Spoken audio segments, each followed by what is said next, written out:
कि अगर इस देश में भारत संविधान और मंडल कमीशन न होता तो मैं कभी यहां नहीं होता और आपके सामने खड़ा नहीं होता। तो जिस सीढ़ी से चलकर मैं आया हूं वो सीढ़ी मेरी आंखों के सामने तोड़ी जा रही है, और मंच पर आकर के मैं आपसे तालियां बजवाने के लिए वो बात कहूं कि सब लोग खुश हो जाएं और कल को मुझे वाइस चांसलर बना दें। वो वाइस चांसलरी किस काम की है कि कल वापस जाके जब मेरे लोग मुझसे पूछेंगे मेरी नौकरी बर्बाद हो गई, शिक्षा बर्बाद हो गई, रोजगार बर्बाद हो गया, तुम उन लोगों के साथ बैठ करके कह रहे थे जय भीम जय मंडल। ये सबसे बड़ा खतरा है। उन लोगों को पहचानिए जो आपके वैचारिक दुश्मन हैं। मैं ओबीसी समाज से आता हूं और मैं ओबीसी समाज को एक शिकायत करता हूं। इस देश में ज्योतिबा फूले माली जाति से आते थे, ओबीसी थे। डॉक्टर अंबेडकर ने उन्हें अपना तीसरा गुरु बनाया था। शाहू जी महाराज ओबीसी जाति के थे। पेरियार चरवाहा समाज के थे। ओबीसी घरों में इनकी तस्वीरें नहीं है। शिवदयाल सिंह चौरसिया 1928 में बिहार में और उत्तर प्रदेश में आदि हिंदू सभा बनाए, और जब हिंदू लोगों ब्राह्मणों के पास गए और उनसे कहे कि मैंने आदि हिंदू सभा बनाया है, इसकी मेंबरशिप ले लो, तो ब्राह्मणों ने कहा हम हिंदू थोड़े ही हैं, हम तो आर्य हैं। तब चौरसिया साहब खड़े हुए और उन्होंने वो पर्चा फाड़ के कहा जब तुम हिंदू हम हिंदू, हम तो ये समझते थे दोनों एक हैं, और जब तुम हिंदू नहीं तो हम भी हिंदू नहीं। और उन्होंने उसका नाम बदल कर कहा depressed classes league, backward classes league. 1948 में उसका लखनऊ में सेमिनार कराया और उसकी अध्यक्षता करने के लिए पेरियार और डॉक्टर अंबेडकर को बुलाया, तब जाके बहुजन एका बनी थी। बस खतरा यह है कि उन लोगों को पढ़ने नहीं दिया गया। पनवाड़ी घरों में शिवदयाल सिंह चौरसिया का नाम नहीं है। मेरे अपने यादव घरों में पेरियार ललई सिंह यादव का नाम नहीं है। पेरियार ललई सिंह यादव ने क्या कहा था, मैं उनकी बात कह के रहा हूं। बलिदान न सिंह का होते सुना, बकरे बलिवेदी पर लाए गए, न काटे टेढ़े पादप गए, सीधों पर आरे चलाए गए, विषधारी को दूध पिलाया गया, विषहीन सदा तड़पाए गए। ये कहा था पेरियार ललई सिंह यादव ने।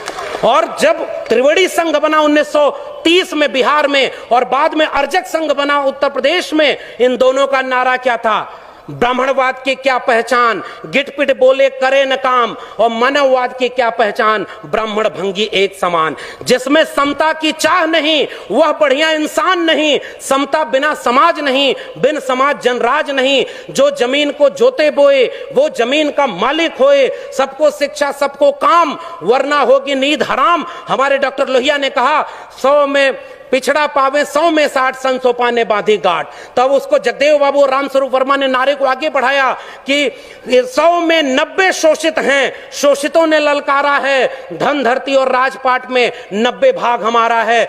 10 का शासन 90 पर नहीं चलेगा, नहीं चलेगा। जो जमीन को जोते बये वो जमीन का मालिक होए, और राष्ट्रपति हो या भंगी की संतान, सबको शिक्षा एक समान, सबको शिक्षा सबको काम, वरना होगी नींद हराम। और सबको शिक्षा दे न सके जो, वो सरकार निकम्मी है, और जो सरकार निकम्मी है वो सरकार बदलनी है। आप नेताओं के गुलाम बन गए इसलिए क्योंकि आप एकजुट नहीं रहे। अचानक कोई नेता आके कहता है कि आप चलो हिंदू धर्म खतरे में है, अरे उससे रोक के पूछिए हमारा स्कूल और विश्वविद्यालय खतरे में है, तब तुम क्यों नहीं आए? मेरी नौकरी कोरोना में चली गई, तब तुम क्यों नहीं आए? हमारी अर्थव्यवस्था डूब गई, तब तुम क्यों नहीं आए? और 85% हिंदू तब बनाते हो जब मुसलमानों के खिलाफ दंगा कराना होता है। और उसके बाद दलित महिला थी, सुनिए, दलित महिला थी उत्तराखंड में, खाना बनाकर स्कूल के बच्चों को खिलाती थी, और दलित महिला की जाति देखकर सवर्ण बच्चों ने कहा हम खाना नहीं खाएंगे, तब हिंदू धर्म खतरे में क्यों नहीं आया? यह मेरा सवाल है। उस महिला की जाति देखते हो क्योंकि वो दलित है इसलिए हम खाएंगे नहीं? पूछिए उन लोगों से 2 अप्रैल के भारत बंद के दिन वो लोग कहां थे जो केंद्र से लेकर के राज्य में सत्ता में बैठे थे और दलित सीटों पर चुन करके गए थे? पूछिए उन लोगों से 13 पॉइंट रोस्टर आया तो वो कहां थे? पूछिए उन लोगों से नई शिक्षा नीति के नाम पर जब सब बेचा जा रहा है, और आज आप कह रहे हो पाकिस्तान कब्रिस्तान। इस देश में हिंदू मुस्लिम की आग तब लगाई जाएगी जब दलित पिछड़े आदिवासी बच्चे अपनी शिक्षा, रोजगार और स्वास्थ्य की बात करेंगे। आज इस देश में एक दलित को राष्ट्रपति बना दिया गया और हाथरस में बेटी को पेट्रोल डाल के जला दिया, तब उस राष्ट्रपति की क्यों जय जवान खोली? यह सच पूछना जरूरी है। और आपने मुझे आमंत्रित करने का जोखिम लिया था, मैं अपना काम करके जा रहा हूं।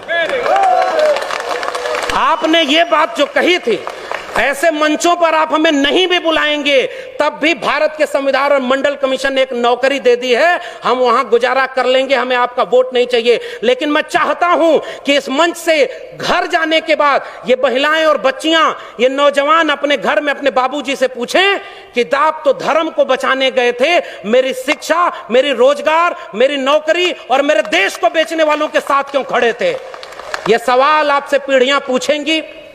मैं जानता हूं कि मेरी बातों का कोई असर नहीं होगा, पता नहीं अगली बार आप बुलाएंगे भी कि नहीं बुलाएंगे। लेकिन मैं ये बात कह के जा रहा हूं, जंगल में आग लगी, चिड़िया पानी डाल रही थी और कुछ चिड़िया उस पेड़ से उड़ नहीं रही थी। कविता लिखी है कि आग लगी इस वृक्ष को, जलने लागे पात, उड़ते क्यों नहीं पक्षियों जब पंख तुम्हारे पास। उन पक्षियों का जवाब ध्यान से सुनिएगा, फल खाएं इस वृक्ष का, गंदे कीन्हे पात, धर्म हमारा यही है, जले इसी के साथ। आपके लोग आपको छोड़ करके जो चले गए अपनी सत्ता और कुर्सी के लिए, बाबा साहब के सबसे अच्छे वारिस, सबसे बड़े वारिस ने एक किताब लिखी है, उसको पढ़िएगा, चमचा युग। उस किताब में कई किस्म के चमचे लिखे हैं। 1932 में पूना पैक्ट, आज लोग कहते हैं गांधी बनाम गोडसे, गोडसे की मूर्ति और गोडसे के नाम पर इस देश में दंगा। बाबा साहब ने कहा, और यह बात हमें समझनी चाहिए, अपने पुरखों का केवल नाम लेके फोटो पर माला चढ़ा रहे हैं, नौजवानों की पीढ़ी को समझाइए, नहीं तो कल को आज रामायण देख रहा है टीवी पर, कल राम मंदिर बनवाने चला जाएगा, आपका घर लुट जाएगा, वहां आप खड़े हैं। तब डॉक्टर अंबेडकर रोए थे, पूना पैक्ट जब करके आए। गांधी को 3 गोलियां मारी थी उन लोगों ने जो आज शासन कर रहे हैं। वो हमसे कहते हैं हमारे पुरखे ने गांधी की जान बचाई है, उन्होंने 3-3 गोलियां गांधी के सीने में मारी है, हम वो लोग हैं। और आखिरी बात कह के जा रहा हूं, इस देश में बहस चला रही है ये गांधी बनाम गोडसे, आप गांधी के साथ हैं कि गोडसे के साथ हैं? मैं कहता हूं गांधी बनाम गोडसे में हम गांधी की हत्या करने वाले नहीं, गांधी का जीवन बचाने वाले डॉक्टर अंबेडकर के साथ हैं।